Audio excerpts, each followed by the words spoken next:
حضرت عائشہ صدیقہ رضی اللہ تعالیٰ عنہ فرماتی ہیں، ایک عورت تھی اور اسے نبی پاک صلی اللہ تعالیٰ علیہ وسلم نے وہ کلمہ پڑھ کے مسلمان ہوئی، مدینہ طیبہ آ گئی تو حضور نے مسجد نبوی شریف میں اس کے لیے مکان، ایک سادہ سا کمرہ ساتھ مسجد کے بنوا دیا، وہیں رہنے لگی۔ اکثر وہ سیدہ طیبہ کے پاس آتی تو حضرت عائشہ صدیقہ رضی اللہ تعالیٰ عنہ فرماتی ہیں وہ بڑی باتیں سناتی اور آخر میں کہتی وہ ہار والا دن بھی بڑا عجیب دن تھا اور میرے رب کی قدرتوں کا دن تھا، وہ بھی بڑا عجیب دن تھا۔ سیدہ عائشہ صدیقہ رضی اللہ تعالیٰ عنہ ایک دن فرمانے لگی کہ تو ہار والے دن کا بڑا ذکر کرتی ہے، وہ کیا دن تھا؟ تو خاتون کہنے لگی، اماں جی وہ دن تھا جب میرے رب پر بھروسہ اور مضبوط ہو گیا، جس دن میرا اپنے رب پر توکل اور بڑھا، میرے ایمان میں یقین میں اور پختگی آئی۔ کہنے لگی میں ایک گھر کی کنیز تھی، نوکرانی تھی، اس گھر میں ایک بچی تھی جس کے پاس سونے چاندی ہیرے جواہرات کا ہار تھا۔ اس زمانے میں چمڑے کے اوپر لوگ ہیرے جواہرات لگاتے تھے، کئی دفعہ سرخ رنگ کے چمڑے پہ لگائے جاتے تھے، وہ بچی پہنتی تھی تو کہتی ہیں وہ بچی کے اس نے اتار کے رکھا یا اس سے گرا وہ ہار تو چیل اسے اٹھا کے لے گئی گوشت سمجھ کے اور میرے سامنے اٹھا کے لے گئی۔ گھر والوں نے مجھ سے پوچھا، یہ بخاری میں موجود ہے، گھر والوں نے پوچھا مجھ سے کہ وہ ہار کہاں ہے تو میں نے کہا چیل اٹھا کے لے گئی۔ گھر میں کچھ چوری ہو جائے تو سب سے پہلا الزام کس پہ لگتا ہے؟ ملازمین پہ۔ کہتے انہوں نے مجھے بڑا مارا، بڑی تکلیف تھی، حتیٰ کہ میری شرمگاہ تک کی تلاشی لی، میری عزت اتنی خراب کی میں بتا نہیں سکتی۔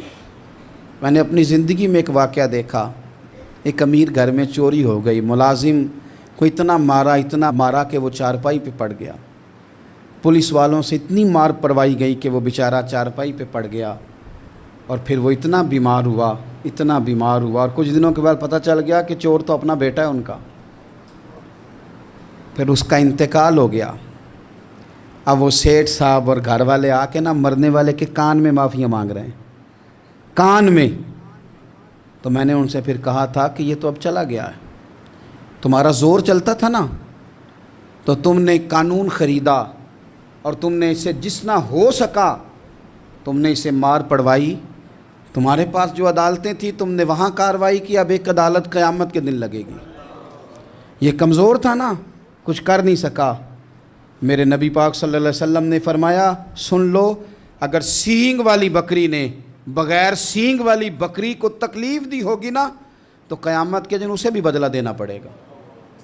کہ تیرے پاس سینگ تھے اور تو نے اسے مارا تھا۔ وہ خاتون عرض کرتی ہے سیدہ عائشہ کی خدمت میں کہ مجھے بڑا مارا، مجھے تکلیف دی، میں کہہ رہی تھی کہ میرے سامنے چیل لے گئی ہے پر وہ نہیں مان رہے تھے، اماں جی انہوں نے مجھے بڑا مارا۔ حضرت عائشہ صدیقہ کہتی ہیں پھر کیا ہوا؟ کہنے لگی، اماں جی جب کوئی میرا مددگار نہ رہا، مجھے تکلیف دے رہے تھے، رسوا کر رہے تھے، تو میں نے اپنے رب سے مدد چاہی، میرے رب کی طرف میں نے توجہ کی، میں نے کہا مالک اب تو ہی میرا مددگار ہے۔ کہتی ہے وہ مجھے مار رہے تھے تو وہ چیل جو ہار لے گئی تھی وہی لے کے واپس آ گئی اور ہمارے سروں کے قریب لا کے اس نے جب اس ہار کو پھینکا، وہ مجھے چھوڑ کے سائیڈ پہ ہوئے، وہ میری بے گناہی جان گئے، لیکن آپ کو بتاؤں اس دن سے میرا اپنے رب پر یقین اور بڑھ گیا۔ مجھے سمجھ آ گئی کہ جب انسان پورا ٹوٹ جاتا ہے اور جب کوئی چاروں جانب اس کا مددگار نہیں ہوتا تو رب تو ہوتا ہے اللہ تو اس کا مددگار ہوتا ہے وہ تو پھر اپنے اس بندے کی مدد کرتا ہے پھر وہ تو توانائی دیتا ہے وہ تنہا نہیں چھوڑتا، وہ تو آنسوؤں والوں کے آنسوؤں پہ بڑا کرم فرماتا ہے، وہ تو قسم پرسی میں آ جاتا ہے، اس کی رحمت بڑھ کے استقبال کر لیتی۔